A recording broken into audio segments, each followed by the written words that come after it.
এনসিপির নেতৃবৃন্দের সাথে কক্সবাজারে সাবেক মার্কিন রাষ্ট্রদূতের সাক্ষাতের খবরটি গুজব বলে প্রতিষ্ঠিত হলেও সোমবার সরাসরি বর্তমান ভারপ্রাপ্ত মার্কিন রাষ্ট্রদূতের সঙ্গে তার বাসভবনে সাক্ষাৎ করেছেন এনসিপি নেতানেত্রীরা।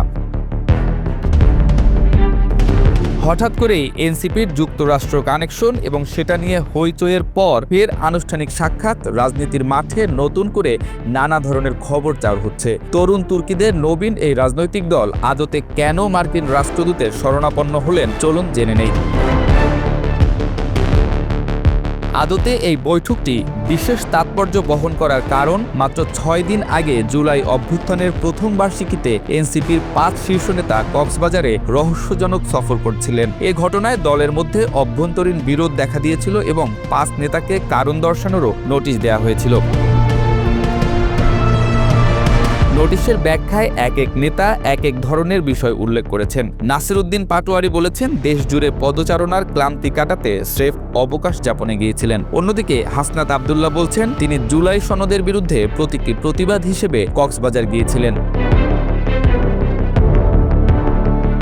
এসব ঘটনার রেশ কাটতে না কাটতে গত 11 আগস্ট সোমবার বিকেলে গুলশান 2 এলাকায় মার্কিন ভারপ্রাপ্ত রাষ্ট্রদূত ট্রেসি অ্যান জ্যাকবসনের বাসভবনে বৈঠক করেন। 2 ঘণ্টাব্যাপী এই গুরুত্বপূর্ণ বৈঠকে এনসিপির পক্ষ থেকে দলের আহ্বায়ক নাহিদ ইসলাম, সদস্য সচিব আক্তার হোসেন, জ্যেষ্ঠ যুগ্ম সদস্য সচিব তাসনিম জারা এবং যুগ্ম সদস্য সচিব আলাউদ্দিন মোহাম্মদ অংশগ্রহণ করেন। আলোচনায় রাজনৈতিক প্রেক্ষাপট ছাড়াও নির্বাচন পূর্ব প্রক্রিয়া, সংস্কার পরিকল্পনা এবং চলমান আইনশৃঙ্খলা পরিস্থিতির বিষয়গুলোই স্থান পেয়েছে। উভয় পক্ষ বাংলাদেশের সাম্প্রতিক রাজনৈতিক অস্থিরতা, সরকারের সংস্কার রূপরেখা ও তার প্রয়োগযোগ্যতা নিয়ে মতবিনিময় করেন। আইনশৃঙ্খলা পরিস্থিতি উন্নয়নে সম্ভাব্য করণীয় আলোচনায় আসে। রাজনৈতিক বিশ্লেষকরা মনে করেন যে মার্কিন দূতাবাস কক্সবাজার বিতর্কে সৃষ্ট দলীয় ফাটল নিরসনে মধ্যস্থতাকারীর ভূমিকা পালন করার চেষ্টা করছে, যা আসন্ন জাতীয় নির্বাচনের পটভূমিতে বাংলাদেশের রাজনীতির পালে নতুন করে দোল দিতে শুরু করেছে।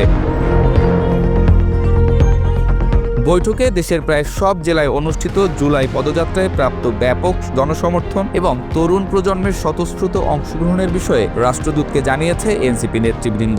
বাংলাদেশের গণতন্ত্র শক্তিশালী করতে যুক্তরাষ্ট্রের প্রযুক্তিগত ও আর্থিক সহায়তা এবং ভবিষ্যৎ সহযোগিতার সম্ভাবনা নিয়েও আলোচনা হয়। সংবিধান সংস্কার আলোচনায় 1972 সালের সংবিধানের বিকল্প হিসেবে নতুন সংবিধান প্রণয়নের মাধ্যমে দ্বিতীয় প্রজাতন্ত্র প্রতিষ্ঠার উচ্চাভিলাষী পরিকল্পনা নিয়েও বিস্তারিত আলোচনা হয়েছে। যদিও অদ্যাবধি এসব আলোচনার সম্ভাব্য ফলাফল রাজনীতিতে প্রতীয়মান হয়নি, যা জাতীয় রাজনীতির মাঠে চুলচেরা রাজনৈতিক বিশ্লেষণের খোরাক হয়ে উঠেছে। এই বৈঠককে কেবল শিষ্টাচারিক সাক্ষাৎ হিসেবে দেখার সুযোগ কম। দক্ষিণ এশিয়ার পরিবর্তনশীল রাজনৈতিক প্রেক্ষাপটে এটি একটি কৌশলগত সংলাপ, যা আন্তর্জাতিক স্বীকৃতি ও রাজনৈতিক সমন্বয়ের ইঙ্গিত বহন করে।